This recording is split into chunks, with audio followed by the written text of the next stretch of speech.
Bienvenue donc à ce webinaire d'Open Badge Factory de OBF Academy officiellement. Ce soir, nous accueillons M. Christophe Delamarre, qui a une longue expérience sur les Open Badge et sur différents projets, et avec Open Badge Factory aussi, bien sûr.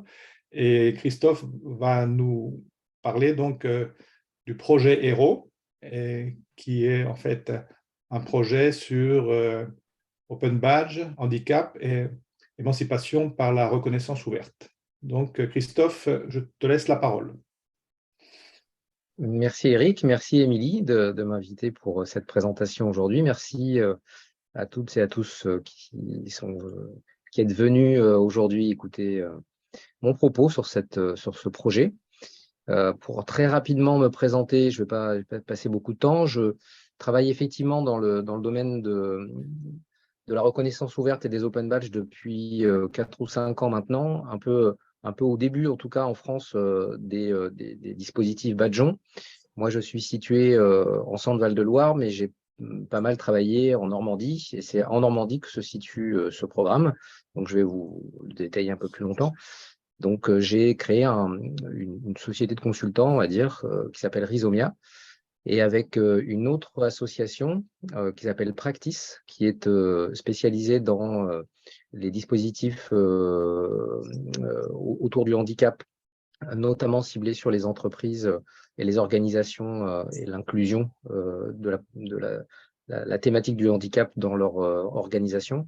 Nous avons répondu à un appel à projet de l'AGFIP. Donc, le logo que vous voyez là indique effectivement qu'il s'agit d'un programme lancé en 2021 qui s'appelle Handinov. Donc, nous avons répondu tous les deux et nous avons été lauréats en fin d'année 2021. Donc, pour un programme qui s'étale sur 2 ans. Donc, nous avons jusqu'à fin 2023 pour organiser notre projet et puis présenter les résultats de ce projet. Donc, nous l'avons appelé OB HERO, donc Open Badge et handicap ou l'émancipation par la reconnaissance ouverte, en indiquant effectivement d'emblée que la problématique du handicap va être éclairée par la question de la reconnaissance ouverte et que les Open Badge, badges numériques, vont servir de dispositifs, de démarches, d'outils, de leviers pour l'émancipation. Donc, l'objectif central de l'AGFIP, c'est sa raison d'être, c'est de favoriser l'inclusion dans le milieu ordinaire des jeunes ou moins jeunes en situation de handicap. Donc, je vais dérouler le diaporama. Je m'excuse d'avance pour le type de diaporama choisi, puisque j'ai prévu, j'utilise assez régulièrement ce diaporama dans le cadre de mes présentations pour présenter le programme, et il inclut des animations, donc il est difficile à transmettre de manière simple via un PDF par exemple. Donc il pourrait être communiqué, mais il est assez lourd, directement en PowerPoint. Donc on verra la possibilité de le faire si c'est possible, mais je vous inviterai plutôt à finalement à revisionner, puisque c'est enregistré, l'enregistrement, si vous voulez vous procurer les éléments qui sont inclus, sachant qu'il y a pas mal de choses, enfin la plupart de ce qu'on propose est en Creative Commons, en CC by SA. Donc voilà, donc n'hésitez pas, je pourrais donner mes coordonnées, enfin vous les trouverez sûrement sur le site d'OBF pour me contacter pour avoir des éléments plus précis. Donc voilà, ceci étant dit, hop, je vais passer à la suite. Donc le projet Open Badge HERO 2021-2023, comme je vous disais tout à l'heure, donc il implique deux IMPRO du bassin d'emploi d'Évreux. Donc ça se situe dans l'Eure. Et les deux IMPRO, c'est celui de la Ronce et l'IME de Beauménil, donc qui se situe à quelques kilomètres d'Évreux. Donc les deux dans le même bassin d'emploi. Et ce programme, comme je l'ai dit tout à l'heure, est financé et accompagné, pas seulement en termes de financement, mais aussi au niveau de l'assistance par l'AGFIP et les collaborateurs de l'AGFIP. Donc, ce diaporama, vous allez voir, en fait, va présenter la façon dont on déroule notre programme, notre projet, à travers des personnages types. Donc, on a créé des personas pour aider à la compréhension de notre dispositif. à la fois pour les éducateurs, mais aussi pour les jeunes, puisqu'on s'adresse aux jeunes aussi, mais également pour les responsables, les partenaires ou les responsables des organisations qui financent. Bon, là, en l'occurrence, c'est la GFIP. Il pourrait y avoir l'ARS potentiellement, c'est en cours de négociation. Donc, vous allez voir des petits personnages qui vont défiler de temps à autre et qui ont des rôles particuliers. Donc là, dans ce dispositif, on s'adresse directement aux éducateurs. Donc là, on symbolise ce rôle-là par Caroline, qui est une éducatrice en vie sociale à internat, qui va jouer effectivement un rôle important, puisqu'elle va être partie prenante au cœur du dispositif. Et puis Charles, on va le nommer comme ça, référent restauration. Et en fait, ces personnes ont sollicité la GFIP et donc à travers nous le programme pour un objectif en fait. La base de ce programme, la réponse en fait à cet appel d'offres qui nous a valu d'être lauréat, c'est de parvenir, la question est celle-là, la problématique, de parvenir à reconnaître et rendre visibles les talents des jeunes révélés lors de leur stage en entreprise. Donc ça, c'est la demande initiale. À partir de là, on a travaillé avec les éducateurs et les responsables des IME pour voir si effectivement on pouvait élargir la problématique au-delà des entreprises, mais potentiellement autour des talents des jeunes qui soient pas nécessairement professionnels par rapport à leur type de handicap, par exemple, sachant qu'ils vont pas forcément ils n'iront pas forcément vers le milieu professionnel. Et donc, c'est ce qui va se dérouler, vous allez voir. On a élargi cette problématique-là, mais tout en nous attachant fortement à répondre à la question principale, puisque c'est quand même celle initiale portée par les IME et celle de la GFIP qui souhaite la possibilité de proposer une modélisation d'un dispositif pour orienter les jeunes vers le milieu ordinaire. Donc, on a 3 instances qui ont été créées dans ce cadre-là, qui jalonnent en fait le programme et qui se réunissent régulièrement. Donc, un comité de développement. Donc, on y trouve les services publics de l'emploi, les instituts du médico-social, dont les IME en question, mais pas seulement des IME, d'autres structures, et puis les collectivités territoriales. On a un comité d'experts, donc on a sollicité l'association Reconnaître, dont je fais partie, le Dôme de Caen, et puis le CIBC de l'Eure. Donc, avec lesquels on travaille régulièrement. Et vous allez voir qu'avec le CIBC, on a même un partenariat très étroit. Et puis, on a un comité de suivi qui est celui des financeurs. Donc là, pour l'instant, uniquement la GFIP. Mais à terme, on l'espère, en tout cas, l'ARS pour l'année qui vient. L'idée, c'est de cibler une 50aine d'élèves avec en première intention les élèves sortants, donc ceux qui doivent quitter les instituts parce qu'ils ont l'âge de quitter l'institut ou alors parce que c'est dans leur projet. Donc, l'idée, c'est de cibler dans un premier temps 2 fois 12 jeunes, donc 12 jeunes par IME. Mais l'idée, c'est que ça SM rapidement au sein de l'IME auprès d'autres jeunes. Vous allez voir via différents moyens. Mais en tout cas, on a initié ce projet de ce type-là. Donc, on a notre persona. On a créé un persona qui nous suit dans nos animations, nos présentations depuis le début, qui s'appelle Lorca. Donc, on imagine qu'il est élève à l'IMPRO Pierre Redon, qui s'appelle Arons également. Et un de nos premiers, notre premier outil ou dispositif, dans le dispositif, donc premier levier d'action, c'est la création d'un atelier qu'on a appelé Talent Badgé. On l'a co-conçu et on l'anime avec le CIBC d'Évreux.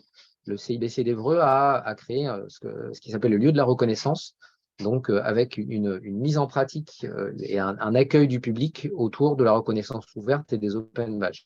Donc, c'est évidemment un partenaire privilégié dans le bassin d'emploi d'Évreux. C'est un peu le luxe d'avoir une organisation comme celle-là qui a une expertise ancienne et toujours tout à fait d'actualité et très dans l'innovation également. Donc, c'est vraiment une chance d'avoir le CIBC avec nous dans ce programme. Donc, on a commencé à créer des badges, on a utilisé des supports, je vais vous les montrer ensuite. Il y aura des focus qui vont être mis sur les différents outils qu'on utilise. Et on a donc comme ambition de créer une collection de badges dans 7 secteurs, donc des secteurs professionnels, donc ceux du MHL, maintenance et hygiène des locaux, multiservices qui intègrent la maintenance des bâtiments, il y a la blanchisserie, il y a le conditionnement, il y a les espaces verts, etc. Mais également ce qu'on pourrait appeler un secteur périphérique, qui est celui autour de l'internat et de la vie sociale. C'est là que va intervenir Caroline, l'éducatrice, qui va plutôt permettre de faire émerger des talents des jeunes ou les engagements des jeunes ailleurs que dans le secteur professionnel. Donc, l'idée, c'est de créer des badges. On va commencer par, vous allez voir, par quelque chose une innovation voilà, qu'on a souhaité présenter, qui pourrait être utilisée, bien sûr. C'est celle de créer des pochettes de badges, donc des pochettes papier, de démarrer par du papier pour arriver vers le numérique. Donc, vous allez voir un peu ce que ça a pu donner, ou en tout cas la façon dont on l'a présenté. L'idée, évidemment, c'est assez vite d'arriver à basculer vers le numérique, et notamment en utilisant les smartphones. Donc, c'est quelque chose qu'on a déjà amorcé avec les jeunes progressivement. Donc, l'idée, c'est d'aboutir à terme à ce qu'ils puissent utiliser le numérique pour faciliter, bien sûr, l'usage des badges. Donc, pour dérouler le processus, donc imaginons qu'on a effectivement un parcours de reconnaissance des talents personnalisé selon l'histoire de leur cas. Donc là, avec Caroline, Lorca va mettre en place un atelier, des ateliers, il peut y avoir plusieurs talents badgés à partir de ces situations de vie. Et là, par exemple, il y a une situation qui émerge, c'est celle que Lorca est délégué. Il est délégué en conseil de vie sociale, c'est un rôle qu'il utilise, mais pour autant, il n'y a rien réellement qui reconnaît ce rôle-là au-delà du temps pour lequel il va être délégué, et comment fait-il pour communiquer à l'extérieur sur cet engagement. Donc, il y a plusieurs itérations qui vont avoir lieu avec Caroline pour essayer de définir qu'est-ce que ça veut dire être délégué. Et l'idée, c'est de pouvoir faire une demande de badge. Donc, on aura créé le badge dans une bibliothèque de badge qui va être accessible. Donc, Lorca peut en faire la demande. Elle est d'abord en version papier, mais elle est aussi créée en simultané en version, présentée d'abord en version papier, mais elle est créée en simultané en version numérique pour que Lorca puisse faire la demande, vous allez voir comment en papier, et ensuite être attribuée automatiquement. Donc ça, c'est un parti pris. Je vais m'arrêter 2 minutes là-dessus. C'est le parti pris de vouloir effectivement que les badges ne soient pas validés après examen auprès des tuteurs, mais que la démarche volontaire du jeune soit encouragée pour qu'il puisse y avoir effectivement une confiance qui s'installe entre le demandeur et l'équipe pédagogique, en disant à partir du moment où le jeune souhaite obtenir ce badge, il va faire les démarches nécessaires pour l'obtenir. On ne va pas avoir une évaluation a posteriori, mais plutôt un accompagnement en même temps que le jeune fait la demande. Finalement, l'observation du référent va jouer ce rôle de validation. Donc, on joue plutôt sur ce principe-là, et donc une attribution automatique, ce qui nous amène à pouvoir proposer les badges ouverts réellement au public sur la plateforme Open Badge Passport. Donc, à partir du moment où ce principe est acté, n'importe qui peut demander les badges. Et là, on y voit un intérêt premier, c'est que le badge de délégué, par exemple, il pourra être demandé par un jeune en situation de handicap dans un IME, mais également un jeune dans un collège. On a conçu les badges de manière à ce qu'ils puissent être multicarte, ou multi-usage, et que les jeunes puissent se retrouver entre jeunes délégués et pas entre jeunes délégués handicapés. Donc ça, c'est un parti pris très important pour nous depuis le début. Donc voilà le premier type de badge papier, mais assez vite, la création en simultané, la création d'un badge en numérique et la demande à terme, donc au fil du processus en numérique.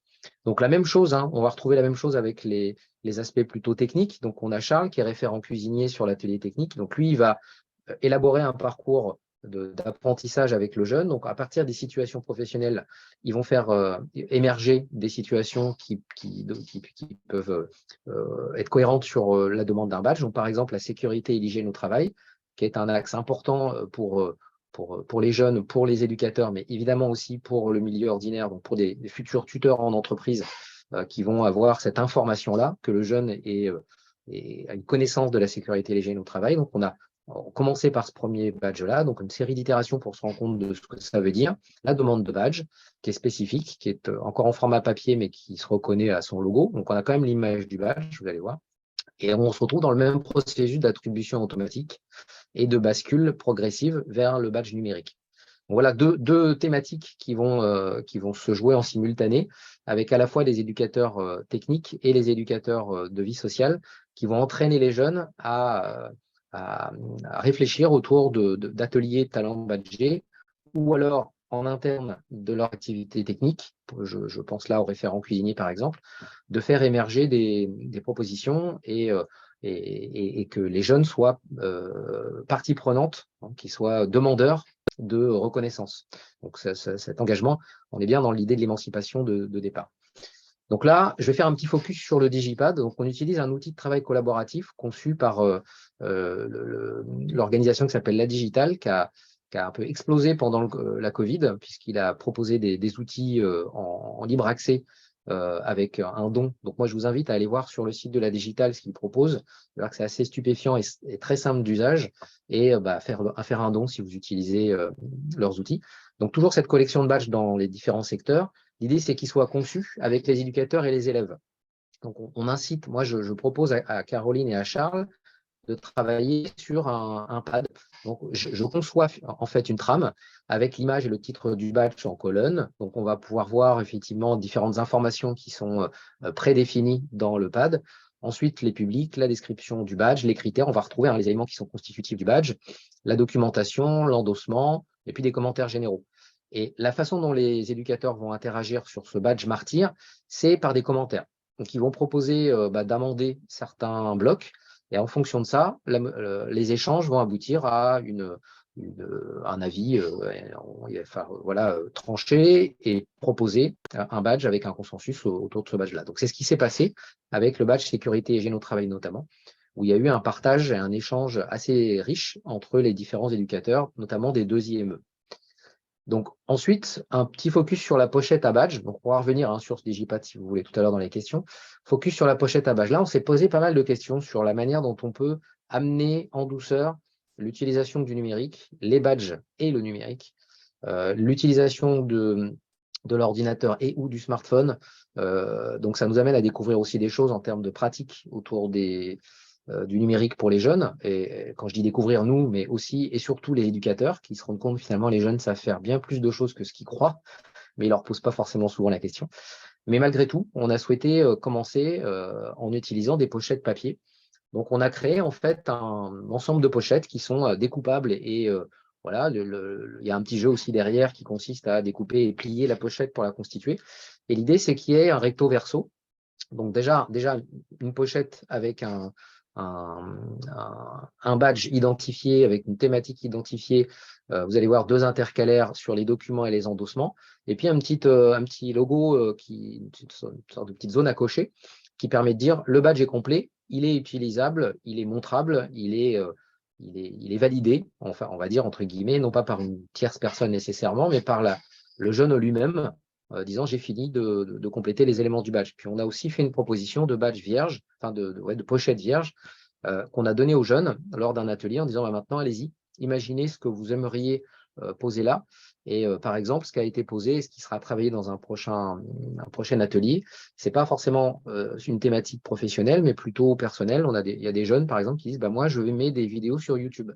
Voilà une compétence intéressante qui n'était pas connue des éducateurs et qui pourrait tout à fait amener à une réflexion autour de compétences transversales et qui pourrait intéresser et être mise en valeur, quoi qu'il en soit, de futurs employeurs.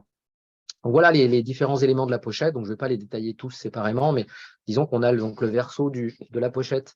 Il y a la description du badge et les critères. On a une fiche de demande de badge, comme un formulaire de demande de badge sur OBF. Simplement, celle-ci, elle est manuscrite, mais vous voyez qu'il y a un petit QR code qui apparaît. Et ce QR code, en fait, il permet de flasher la demande de badge numérique. Une fois que le dossier est complet et que le jeune est prêt à passer à la version numérique, il lui suffira finalement de flasher ce QR code sur son smartphone et de remplir la demande de badge avec ce qui a déjà été rempli là. Ensuite, vous voyez, il y a des fiches d'endossement.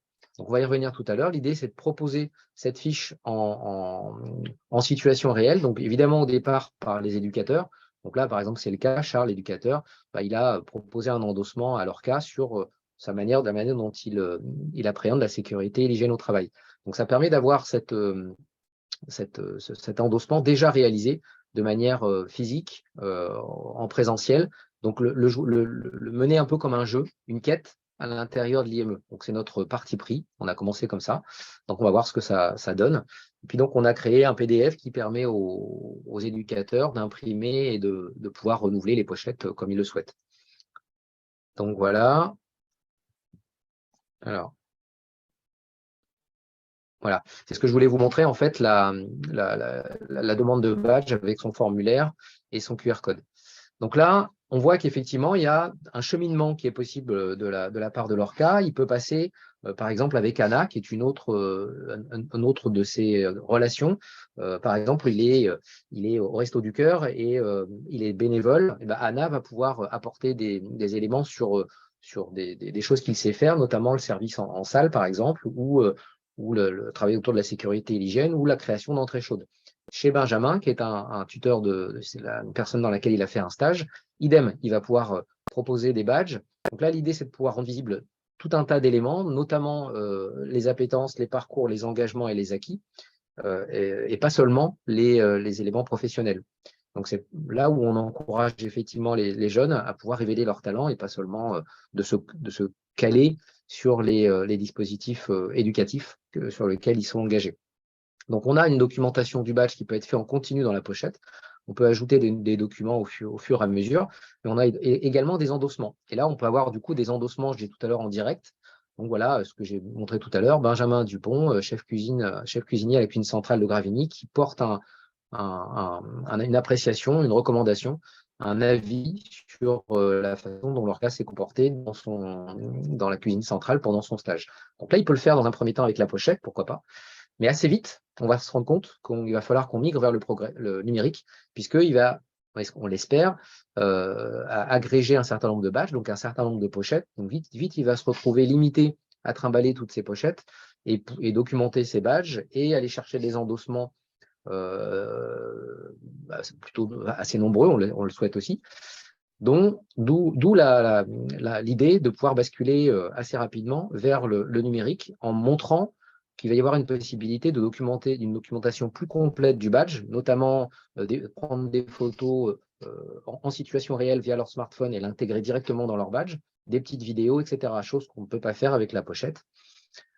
Également via la plateforme Open Badge Passport, l'idée c'est qu'on bascule à nouveau progressivement, mais vers la version ordinateur de la plateforme et montrer qu'on a la possibilité de créer des fiches projets qui vont pouvoir valoriser tout le parcours du jeune autour de son projet, dans lequel il est engagé.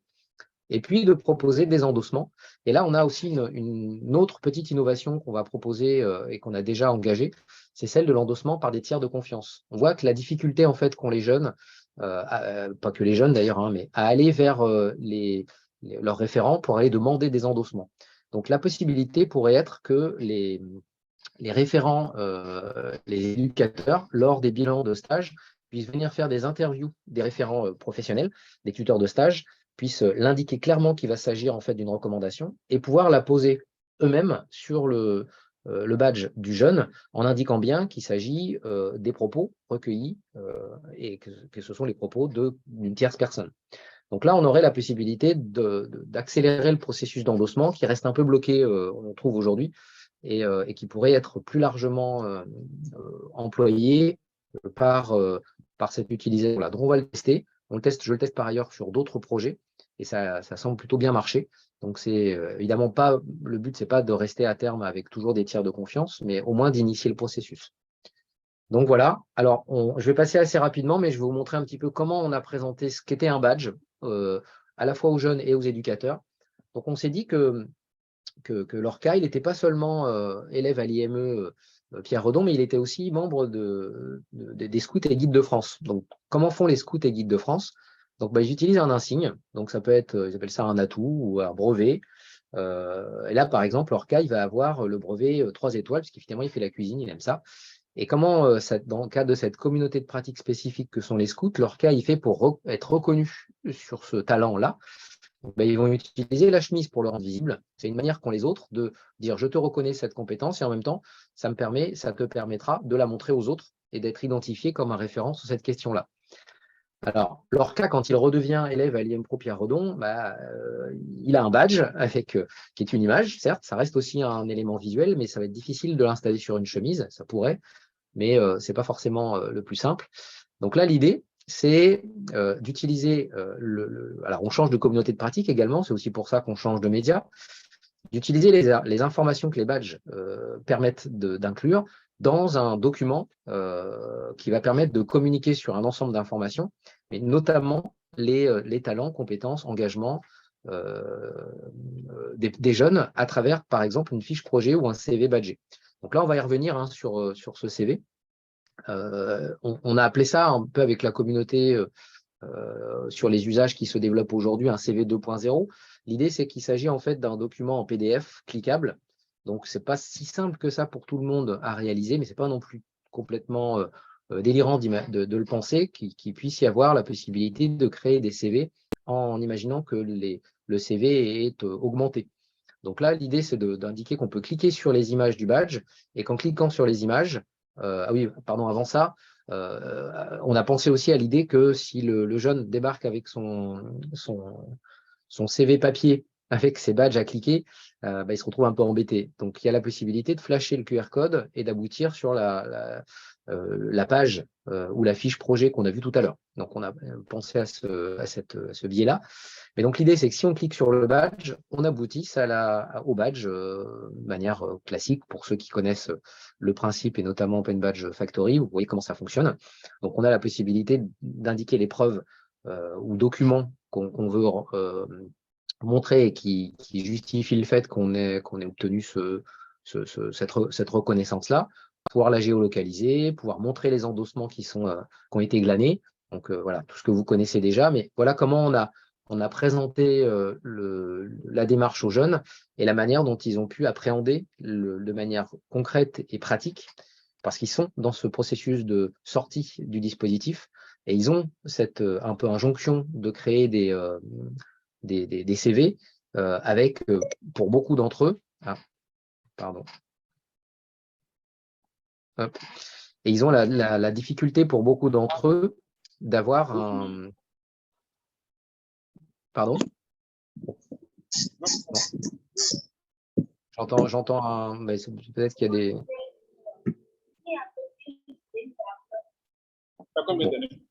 On va couper le son. Ah, je vais couper le son, c'est bon. Voilà, je continue, excusez-moi.